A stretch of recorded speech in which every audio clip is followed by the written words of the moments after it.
Hello and welcome to the Mechanical Timepiece. My name's Rob. If it's your first time here, welcome and thanks for joining us. Today we're going to be doing another watch review in detail. Today it's the turn of the Pagani Design BB58, a homage to the Tudor Black Bay 58. Picked this one up a couple of weeks ago and I've been wearing it around a little bit ever since. There is a video of an unboxing of this one. I'll add a link to that in the description below. I have been reliably informed in a couple of comments on that video that this is the 2021 model, which is slightly different to the previous versions. The brushing is slightly different and the case is ever slightly different. I did wonder actually when I unboxed it, the packaging is different on this particular watch than previous Paganis I've seen. So I did wonder if it might have been a different model, or a newer version I should say. So have a look at that if you get a chance. If you are tempted to pick one of these watches up after you've seen the full review of it, there's an affiliate link in the description below. It doesn't cost you any more money, but the channel does benefit from it and it all goes back into buying more watches for review. As always, if you like the way I've done the video, then please consider a subscription. Hit the like button as well if you do like the way it's been done. It really does give positive feedback and the YouTube algorithm loves it and it gets more exposure to the channel. Today we'll be looking at the review in normal fashion. So we're going to go through specs, specifications, the ins and outs of it all and what it's made of, and then we'll look through good, bad and ugly. So that's the good things that are positive about the watch, the bad things I just don't like. Nothing wrong with it, not failures, but I just don't like. And then we'll look at quality control issues on this particular unit. And then afterwards we'll come back and have a recap of what we've seen. So without further ado, let's get it off the wrist, under the lights, get on with the review. Okay, so let's have a good look at this Tudor Black Bay homage from Pagani Design.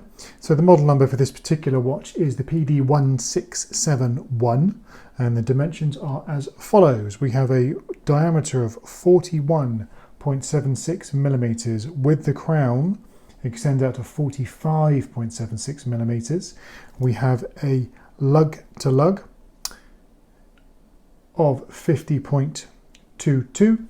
A depth of 15 millimeters with that sapphire glass, and the strap is 20 millimeters here at the lugs, tapering down to 18 and back up to 20 at the signed clasp. The case itself is made of 316L stainless steel and is a mixture of brushed and polished, exactly as you would find on a Tudor Black Bay. So we have this sort of slab-sided case on both sides there with the slightly downturned lugs, exactly as you would expect with the Tudor really. Brushing there, a polished beveled edge that runs the length of the case, nicely finished inside underneath the crown. Nice look through there and then brushed again on top. Same for this side, the polished beveled edge just sort of disappears underneath the bezel here. You'll see actually looking at it, the bezel does stick out from the case ever so slightly. Lovely bit of dome sapphire in this one. You can see the doming there. It's a nice piece of glass, this actually, for the money. Bearing in mind this is a £100 watch. It's a nice piece of glass, this. Looks nice, it feels right on the watch.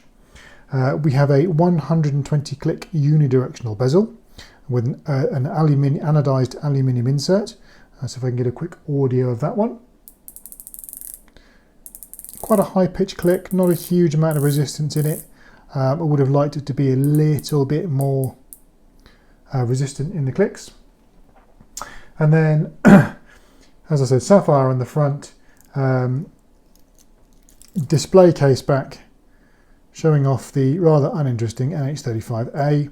And then Pagani Design stainless steel 100 meter water resistance printed around the side, as is the model number.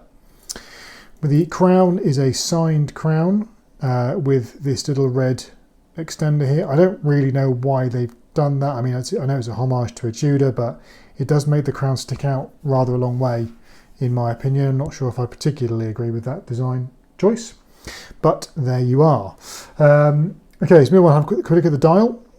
Let's get it under the right light. We have a sort of the model I've got here is the red and the black. So we have a black waffle dial. Nice dial, nice feature. Adds a bit of interest to the watch. Applied markers throughout. A diamond shape at 12. Squares everywhere apart from 6 and 9 where we've got a baton. And then you've got the date window at 3. The minute track and the wording appear to be applied. It's very hard to tell. I will chuck in a couple of macro photo shots into the screen here, probably up in this corner. But even under a macro lens, it's very hard to tell whether they're printed or they're applied. If they're printed, they've done a very good job of it. If they're applied equally, I'll be just as impressed for the money. Snowflake hands, as you would expect to find on the Tudor. Iconic snowflake hands, I do like these ones. And then we have some C3 green loom, which I will show you now. Pretty good loom on this one, actually. I've not done a full 20-minute test on it, but it's pretty strong for the £100 mark. It's coming up quite well.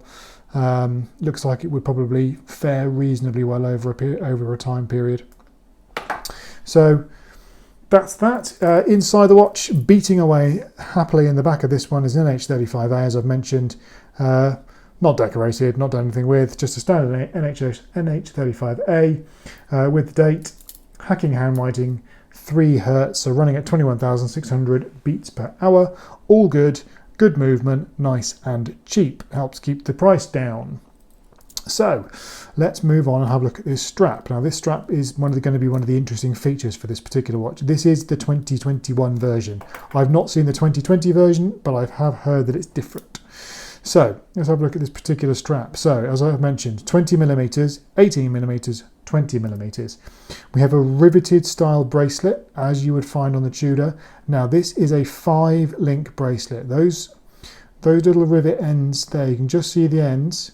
They are individual pieces.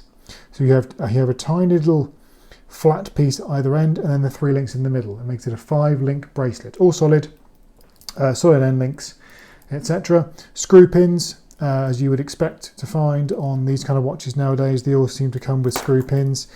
This particular one, I had to drop out 4 links to get it to fit me, which is quite good. So if you're a bigger guy, it looks okay. This is it on my 7-inch wrist. Like I say, 4 links out. Still a little bit of room on the micro adjust to work with. We have, interestingly, female end links this time, which is quite nice. Not the male end links that usually stick out. Female end links, so it does keep the lug to lug as it should be, and it keeps it nice and comfortable. We have a nice milled clasp here, proper milled clasp there. Tolerances are pretty good for the money, I think. We have a diver's extension, which I will mention a little bit more on in a minute. Diver's extension, and then 3 levels of micro adjust. So let's talk about what's actually good, bad and ugly about this particular watch. Okay, so the good. It's well made for the money. Bear in mind this is with a coupon on AliExpress, it's a sub £100 watch. It looks the part, it feels the part. It's a nice thing. The bracelet is very, very good. It's a nice bit. I think it's definitely a step up in terms of quality for Pagani. Some of the watches I've seen previously have been a little bit ropey in the bracelet department. The glass, I think the sapphire glass on this is a lovely, lovely piece of glass for the price bracket the watch is aimed at. Also worth mentioning, actually, when I got the watch, it did come with a NATO strap chucked in, which I wasn't expecting, so that's a nice touch. Bits not so good. So the bad bits, the diver's extension is cheap pressed metal. A little bit disappointed with that. I think considering the rest of the watch is quite well made, I think if they had charged an extra £5, $10 type for this and actually had a better diver's extension on it, I think they would have done a lot better with this one. I think it would have been an improvement. Now these end links. Let's talk about these end links. So we've gone female with these end links. Sorry, just had my computer go off. You've gone female with these end link, which is good. However, here this end link doesn't drop below the case. Watch. It doesn't drop unless I pull it, and then it drops in, but it doesn't go back up again. It catches. It's catching on the case, and it's catching on these rivets here. These rivets on the end of the strap are catching on the case, and it doesn't let the bracelet move freely, which is disappointing. An issue. Overall, it's pretty good. I think the only thing I would say, although it's quite well built, it still feels a little bit thin, sort of a little bit rattly.